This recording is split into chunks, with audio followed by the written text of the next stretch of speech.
Na construção civil, cada prédio que sobe é uma baita conquista da engenharia. Mas por trás disso tem um risco humano enorme. E aí que entra um documento que é tipo o projeto mestre para proteger vidas no Brasil. Não é só mais uma regra no papel, não, hein? É a NR18. Então, vamos lá. É fato, a construção civil é, por natureza, uma das áreas mais perigosas que existem. Então, ter um guia, sabe, um manual de segurança que seja claro, que seja forte, isso não é um luxo de jeito nenhum, é uma necessidade básica. E é exatamente esse o papel da NR18. E essa é a grande questão que a norma tenta resolver. A ideia não é ficar correndo atrás do prejuízo depois que o acidente já aconteceu. Pelo contrário, é pensar num ambiente de trabalho que já nasça seguro, que previna problemas desde o começo. E o segredo para isso? Bom, está em duas palavras: planejamento e organização.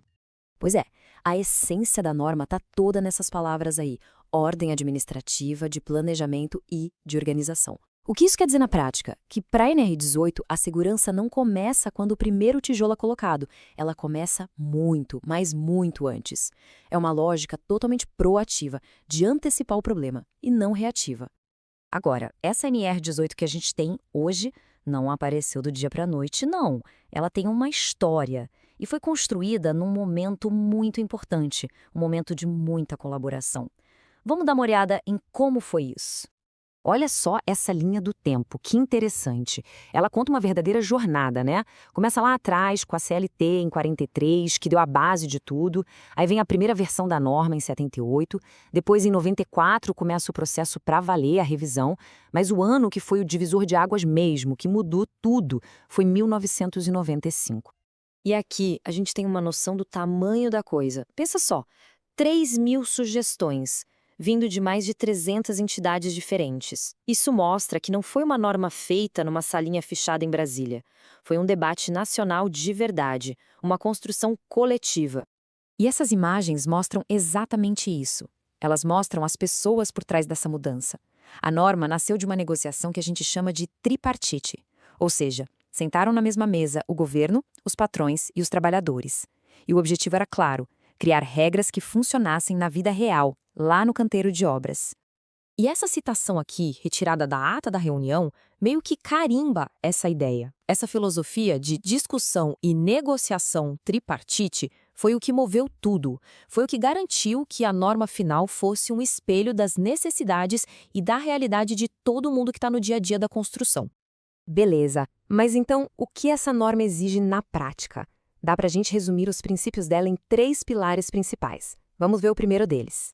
O primeiro grande pilar é o planejamento. E ele tem um nome: PGR, o Programa de Gerenciamento de Riscos. Uma boa forma de pensar nele é como se fosse o projeto de segurança da obra, sabe? Antes de qualquer máquina ligar, o PGR já tem que estar pronto, mapeando todos os riscos e, o mais importante, dizendo como cada um deles vai ser controlado. E olha, o PGR não é um papelzinho genérico não, longe disso. Ele é um conjunto de projetos bem específicos, super detalhados. Tem projeto para a área de vivência, para a instalação elétrica, para os sistemas de proteção coletiva, até para evitar quedas. Ou seja, cada detalhe da segurança é pensado, planejado e colocado no papel.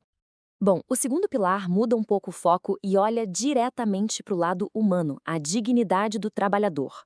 A lógica da norma aqui é muito simples e direta.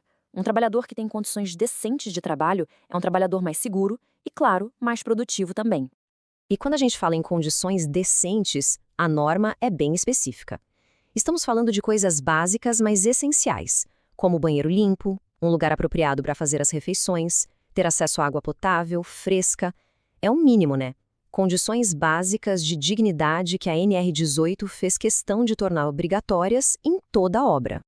Certo, agora vamos entrar no detalhe de como a NR18 pega todo esse planejamento e transforma em ações práticas para lidar com os perigos mais comuns e mais fatais da construção civil. E vamos começar com aquele que é talvez o mais clássico e um dos maiores vilões: a queda de altura.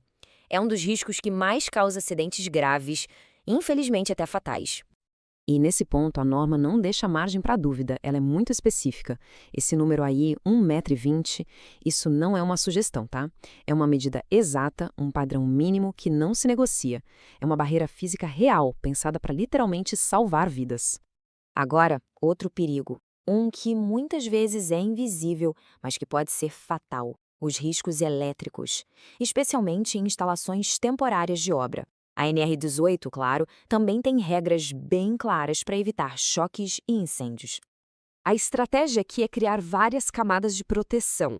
Vai desde o básico, como não ter nenhuma parte energizada exposta, até exigir equipamentos específicos como o dispositivo DR, aquele que desarma a energia na hora se detectar uma fuga de corrente. É uma proteção fundamental contra choque elétrico. Para fechar essa parte dos riscos, vamos falar das máquinas e equipamentos pesados.